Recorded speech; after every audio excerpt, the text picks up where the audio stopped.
Most people think harmonizing is random guessing.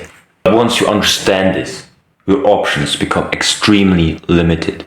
So I asked AI to generate me a random melody and I will harmonize it live.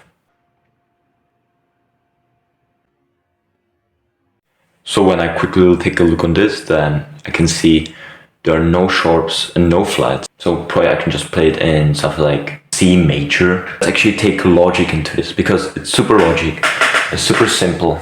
So for it to sound good, I will definitely have to end on C. Right here I could play G major, so it is actually a good end. Right here, I could try playing F major.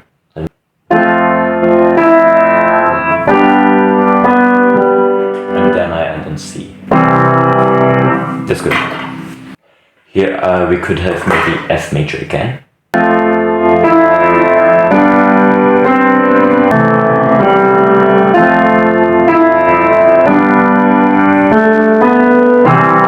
Something sounded weird here. And after G major I gotta go on to C major or A minor. Just give it a shot.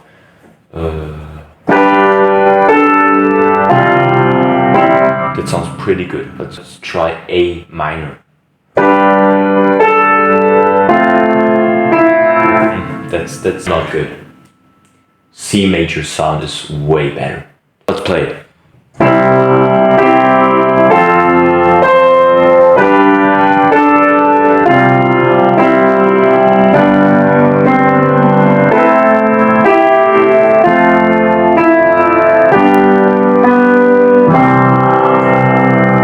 So in every scale there are just as many chords as there are tones. So how many tones do I have in C major? Exactly, 7. So that's all my options I have. I have 7 potential chords, that's all I can use. Some chords feel stable and some on the other hand create real tension. And some are barely used at all. The most stable chord, the start and end chord, is in C major, C. It's always the bass chord of any scale. So I always end and start in C major. Just calm, I could play it. Cut it right here, it's good. Then you have the dominant. It's called like this. And it's like the most characteristic chord of any scale. It's the most unstable. You need to dissolve this tension. It's necessary to say in C major it's G. But G itself can also be the bass tone of G major.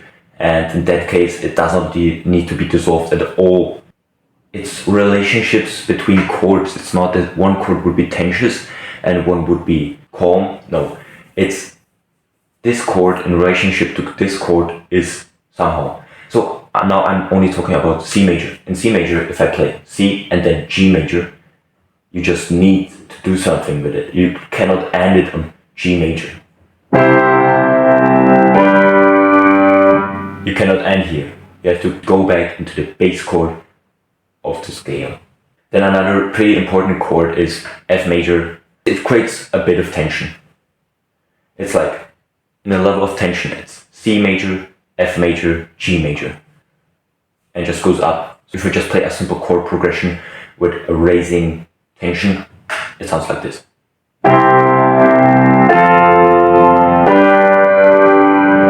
And then I dissolve it.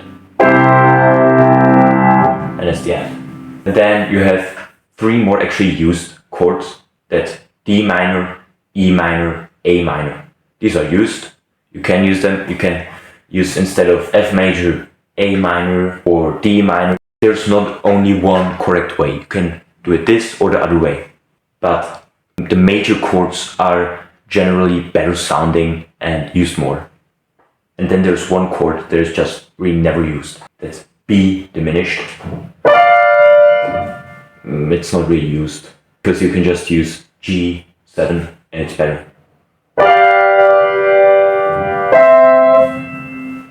Once you just know the melody, you have to look on what chord could I play so E and G belongs into that chord optimally. It doesn't have to belong there, right? For example, here I have F and E. They definitely both cannot belong into one chord. It's impossible because if I play them together, they do not belong in a chord together. So I have to either look for a chord where this belongs or this belongs, and it will create tension either on this or on the other tone. For example, if I play F major on this, then it will sound like this.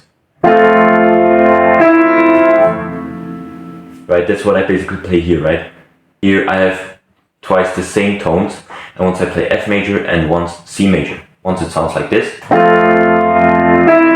Now there's some tension. And once it sounds like that. Here you hear the tension, but here it is already good again.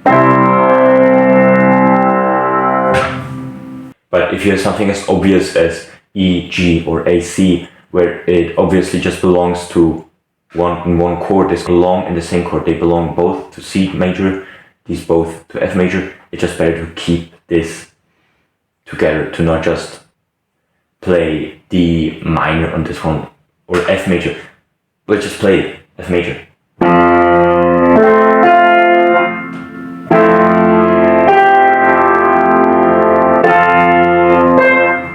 Like you can do it, but you hear there's constantly tension in this. It sounds more like some blues or jazz, where you have all these chords that are like the sounding chords. Songs stop feeling random once you understand these patterns and the simplicity of this. Most people that have to read every chord from notes and that don't understand that it's just a chord that they already played 100 times across multiple pieces. You can play whatever you want.